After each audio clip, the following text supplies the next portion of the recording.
Dati nilibre mo ang fishball sa alam mo naman, bibili ito sapatos. Hindi. Hindi. Guys, ayan si JM. Yan yung panganay na lalaki ni Esek. Nagre-reminisce siya guys kasi nung baby pa daw siya. Ay, hindi naman baby. Nung bata pa siya, mga 7 years old. Sakto sa akin yun ah. Lagi siyang dinadala ng daddy niya sa Alimol.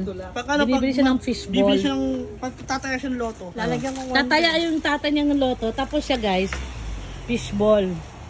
Kikiam. Lalagyan mo Yan. ito ng kwan? So sabi niya, ngayon, siya naman daw maglibre sa daddy niya. Kaya binili niya ng dalawang Baka umiyak ng alak sapatos. yan.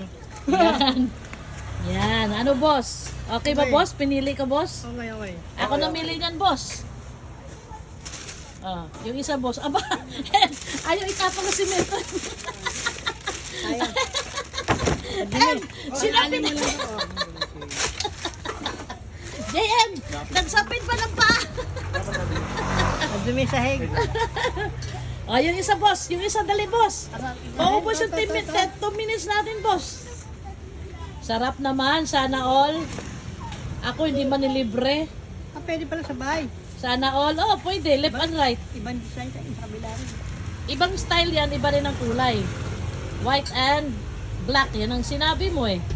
Ako sana, ayoko ng white, yan ang Solid din dumihin naman eh. daw doon. O boss, anong masasabi mo Kung bibili boss? daw doon na lang sila. Ang kapalit ng kikiam fishbowl boss, sapatos na. Ha? Kulang dito yung pantalon eh. Ay, nagparinig. Nagparinig. Kulang daw ng sapatos, ay ano yan? Kulang ng paa. Pantalon yan. Paano yan? Sa RRJ, 70% off. Ako guys, wala, hindi ako nilibre. Sa RJ? Di bale. Happy naman si boss. Happy na binilahan.